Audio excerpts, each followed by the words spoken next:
बिस्मिल्लाहिर्रहमानिर्रहीम। अस्सलाम वालेकुम नादरीन, आप यूट्यूब चैनल देख रहे हैं। मैं इमरान खान हूँ।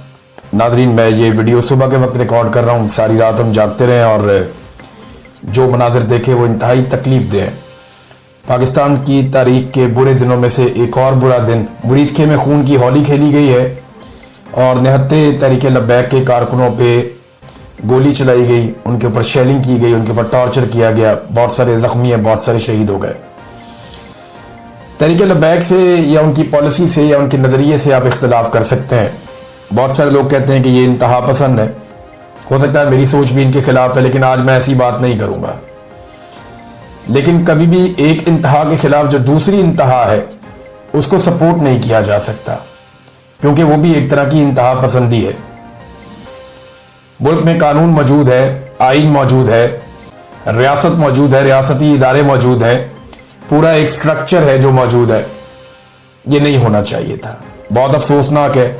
कुछ हकायक जो मैं जानता हूँ वो मैं आपको बताता हूँ, लेकिन पहले जो अभी तक की खबरें वो ये कि बड़ा खौफनाक क्रैकडाउन किया गया सारी रात, ख़ास तौर पे फजर की नमाज के वक्त तहरीक लब्बैक की क़यादत और कारकुनों पे, और उनके ऊपर ना सिर्फ गोलियाँ चलाई गई, बदतरीन शेलिंग की गई।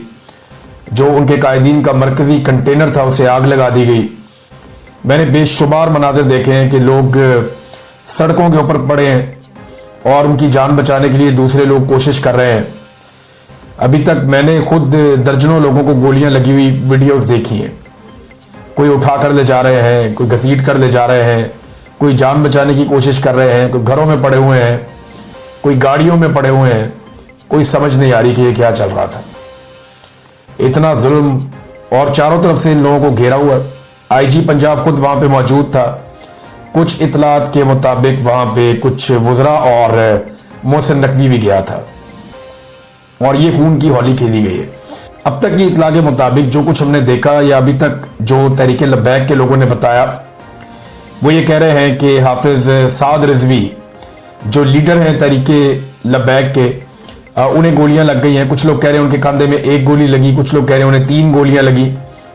लेकिन ये बात कंफर्म है कि वो अपने कंटेनर पे बेहोश हो गए थे और वहां से जो है उन्हें पकड़ के ले गए सिक्योरिटी फोर्सेस के लोग। जबकि उनका भाई जो अनस रिजवी है, छोटा लड़का, वो भाई है उनका, वो भी कहा जा रहा है कि शदीद जख्मी है। जबकि ये भी दावा किया गया कि कुछ कायदीन और कुछ कारकुनान जो हैं वो वहां पे भी तहरीक लब्बैक के शहीद हुए हैं। तो हर तरफ लाशें पड़ी हुई थी और जख्मी पड़े हुए थे। बहुत अजीब सूरत हाल थी जो वहां से रिपोर्ट हो रही है। मैं क्योंकि खुद वहां पे फर्स्ट हैंड रिपोर्टिंग नहीं कर रहा और अब रिपोर्टर्स वहां पे मौजूद भी नहीं थे जिस तरह गोली चल रही थी। हम अभी इन्हिसार करेंगे तहरीक लब्बैक जो बात कह रही है उसके ऊपर। और तहरीक लब्बैक ये दावा कर रही है गुज़िश्ता 24 घंटों से, बल्कि इससे ज़्यादा टाइम हो गया, कि उनकी लाशें छीन ली जाती हैं, एम्बुलेंसेज में डालकर गायब कर दी जाती हैं। बता ही नहीं रहे कि उनके कितने लोग मारे गए हैं और उनकी लाशें गायब की जा रही हैं, उनके जख्मियों को गायब किया जा रहा है। बल्कि वहां पे बख्तरबंद गाड़ियां जिस तरह भाग रही थी उसमें यह दावा किया गया कि बहुत सारे लोग इन गाड़ियों के नीचे भी आ गए। ये खौफनाक मनाजिर हैं। 26 नवंबर के बाद हमने इस तरह के मनाजिर अब देखे पाकिस्तान में। इससे पहले इस तरह की चीजें हमने 26 नवंबर को देखी थी और ये इंतहाई तकलीफ दे मनाजिर हैं जो लगातार दिखाई दे रहे हैं। बहरहाल दोनों भाई जो लीडरान हैं वो दोनों गिरफ्तार हो गए हैं, सिक्योरिटी फोर्सेज उन्हें उठाकर ले गई हैं और इतला ये दी जा रही है कि दोनों जख्मी भी हैं। अब मैं आपको ये भी बता दूं कि साद रिजवी गुज़िश्ता 24 घंटों से ज़्यादा हो गए हैं लगातार बार बार कह रहा था कि मेरे साथ मुज़ाकरात करो, हम टीम भिजवा देते हैं, उनके साथ मुज़ाकरात करो। बल्कि उन्होंने यहाँ तक कह दिया कि हम 1-1.5 महीने के लिए अपना ये मार्च मुलतवी कर देते हैं, हमें मुज़ाकरात का मौका दिया जाए, हम बाद में दोबारा आ जाएंगे। और यकीन दिलाते हैं कि सिर्फ अपना एक प्रोग्राम करेंगे 1 दिन का, कहीं पर भी हम धरना नहीं देंगे। पहले बेहोश होने से पहले जब उनको उठाकर ले गए, कंटेनर को आग लगा दी, तो उन्होंने ये भी बताया था कि घरों को भी मसमार किया जा रहा है तहरीक लब्बैक के कारकुनों या रहनुमाओं के।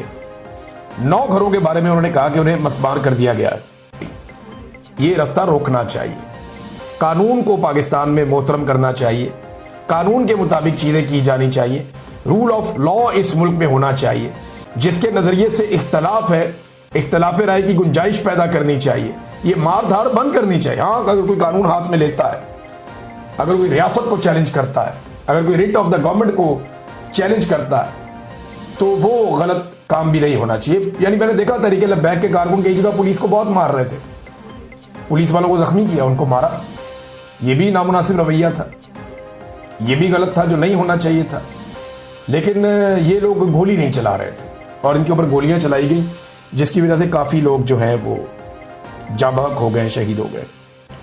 पाकिस्तान तहरीक इंसाफ के सोशल मीडिया ने आवाज़ उठाई तहरीक लब्बैक के ऊपर होने वाले जुल्म के खिलाफ। अब मैं इस वक्त कहना नहीं चाहता, लेकिन माजी में ऐसा नहीं हुआ था जब तहरीक इंसाफ को बाहर पड़ रही थी। तो कम से कम इमरान खान साहब के साथ जो कुछ हुआ जेल में और तहरीक इंसाफ ने जो जुल्म सहा, पाकिस्तान में एक फोर्स तो ऐसी तैयार हो गई है जो हर जुल्म और हर जबर के खिलाफ आवाज़ उठाती है। ये बहुत अच्छी बात है, बाकियों को भी इससे सीखना चाहिए और हर जुल्म हर जबर के खिलाफ आवाज़ उठानी चाहिए। नाज़रीन, अफगानिस्तान की सूरत हाल भी है, लेकिन ये इतनी अफसोसनाक सूरत हाल है तहरीक लब्बैक वाली के और ख़बरें जो है वो इसके सामने बहुत छोटी लग रही हैं। एक बड़ा सानहा है ये, इसको एक सानहे की तौर पे देखा जा सकता है जो हमने होता हुआ विटनेस किया मुरीदके में, अफसोसनाक और काबिल मज़म्मत। पाकिस्तान और अफगानिस्तान की सूरत हाल पे नाज़रीन ट्रंप का भी स्टेटमेंट आया, उसने कहा जी मैं जंगबंदी का मास्टर हूँ तो मैं ये भी करवाऊंगा, मैं ज़रा कहीं और बिजी हूँ, वहाँ से फारिग होता हूँ। वो मिस्र चला गया है डोनाल्ड ट्रंप, और वहाँ पे अब वो जो एक उसका अमन मुआहदा है उसको फाइनली डोनाल्ड ट्रंप उसको सेलिब्रेट करेगा। और पाकिस्तान ने पहली बार जो एक स्टेटमेंट पाकिस्तान की जानिब से जो जारी हुआ अफगानिस्तान को लेकर, झड़प के बाद जो बॉर्डर पे हमारी अफगानिस्तान के साथ हुई, दोनों के दावे तो अपनी अपनी जगह पे हैं। पाकिस्तान ने कहा कि बहुत नुकसान पहुंचाया अफगानिस्तान का, और ये रिपोर्ट भी हुआ।